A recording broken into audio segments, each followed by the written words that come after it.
Hi guys, so I just wanted to read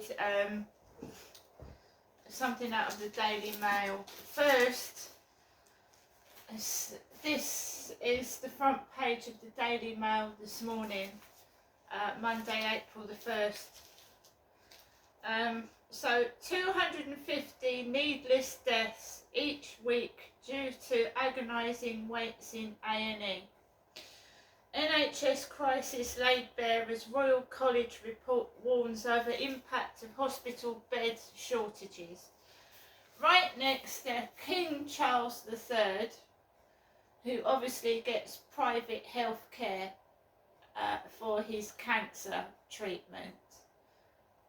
So that's how the Daily Mail have put the front page this morning. You've got King Charles with all his wealth and money, next to 250 needless deaths each week due to agonising waits in A&E.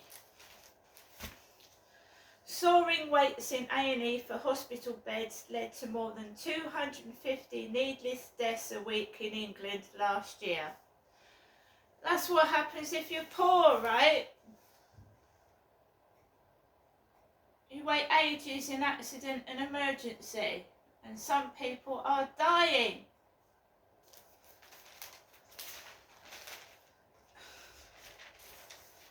Well, look what they did with Prince Philip. They operated on him when he was 99 years old, and he died shortly afterwards. But the piece that I wanted to read was on page 7. Stalker left me so scared I didn't dare close my eyes in the shower, by Claire Duffin. A recruitment consultant has told how she was too scared to close her eyes in the shower due to a horrific stalking campaign by a lorry driver she helped to find a job. Jennifer Pickering, 32, had met Jan Slozar just once before he started sending her sexually explicit messages, moved house to be closer to her, and even proposed to her at her workplace. Slosser, 42, has now been jailed after he continued to stalk her despite being given a restraining order. But Jennifer Pickering from Leicester said she fears he may never give up and will continue to harass her. I was so terrified of him that I couldn't close my eyes in the shower because I was convinced he'd be watching me when I opened them, she said. The fact it's taken 3 court cases shows how bad it had to get for anything to be done. I was angry at first. I felt like a sitting duck. I felt so helpless. But now I can see the police were trying to build a bigger case so that he'd get a longer sentence. He was relentless and wouldn't take no for an answer. He became obsessed and wouldn't leave me alone. I'm terrified that he'll come after me again. She first met Slozar in March 2022 after he applied for a lorry driving job she had posted an advertisement for in her role at a recruitment firm. Days later, he called to discuss the details, and an hour later appeared at her office to apply in person. It felt weird from the moment I met him, Miss Pickering said. The way he looked at me and spoke to me seemed off from the very first meeting.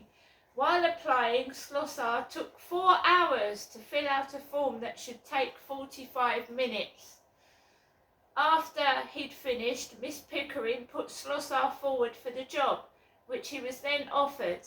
As part of her role, she was required to do weekly check-ins with Slosar via text message from her work phone, but Slosar's replies became increasingly frequent and inappropriate, with him asking Miss Pickering out on a date just a week after he was placed in the job. He then moved to Leicester and turned up at her office with a ring. He said he'd moved house to be closer to me and that he wanted to marry me, she said. He was just staring at me through the window for half an hour before he barged into the office and said he needed to speak to me.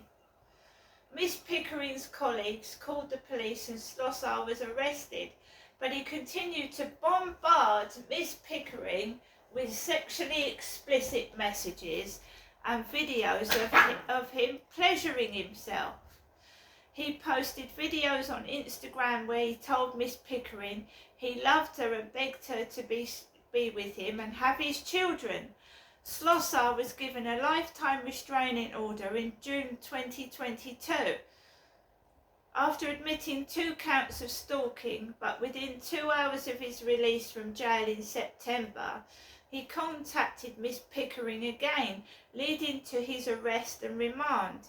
Slossar pleaded guilty to harassment and breaching a restraining order in November 22 at Leicester Magistrates Court and was sentenced to 2 weeks for the breach and 23 weeks for harassment to run concurrently.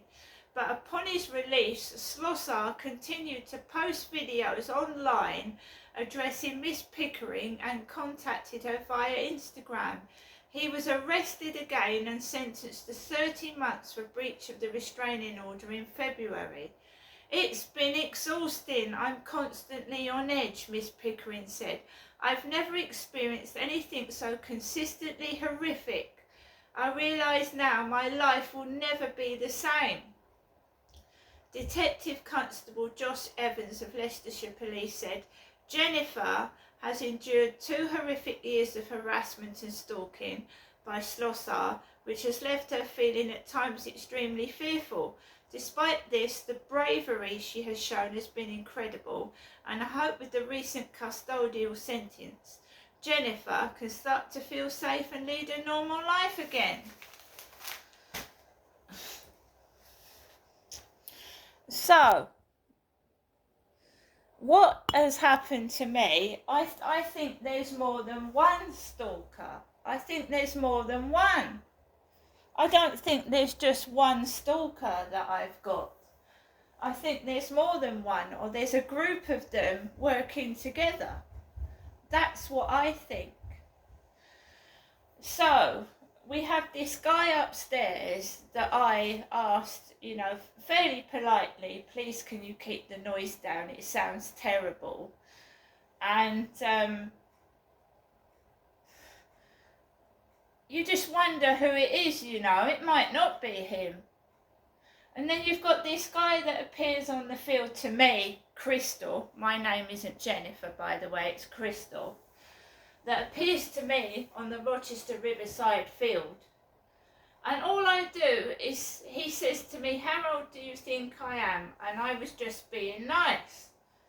He said, oh no, I'm 61. Oh, she thinks I'm younger than I am. I was just being polite, right, as you do to people. I speak to people in the co-op. It's just banter, isn't it? So I goes on the field and he's on there again. And then he says to me, I want to be your, chaperone. I want to look after you. I'm a bachelor. And then I thought, right, just a bit of banter. Then he said he had a female friend that was living on her own and she needed a bit of female company. I goes back to the flat. The woman says he keeps doing it with loads of women. He brings loads of women back and she's fed up with it. He makes me a cup of tea. Then he walks me home, and then he walks around with me on the field, and then he tries it on with me while people are watching. And I don't like it, and I feel embarrassed. And I tell his girlfriend what he's done, and she said, well, you'll have to call the police or if he does it again. Yeah, he did it again. I just felt embarrassed and ashamed. And then he was on the field again, and then he goes, oh, Crystal, I love you. I went, well, I don't love you, Charlie. I said, you know, you're a friend. That's it. What can I do to make you love me? I said, nothing. I'm not interested in you. Then I left it. Then he was down Rochester High Street. He went, Crystal! And I just ignored him. I went, who are you? And I went into a charity shop where women were, because I was afraid he was going to touch me. So I went into a charity shop with women were in there, and he didn't come in there after me. Then it went for a couple of weeks, and then I spotted him where I go to Strood. It was near the Strood Bridge. Then I just left it. I ignored him, and then he was trying to wave to me on the field a couple of days ago. He won't take no for an answer. He used to walk down my road. He used to walk down the road on a Sunday. It is harassment. That's why I'm trying to move, guys. I'm trying to move out of here and get away from him.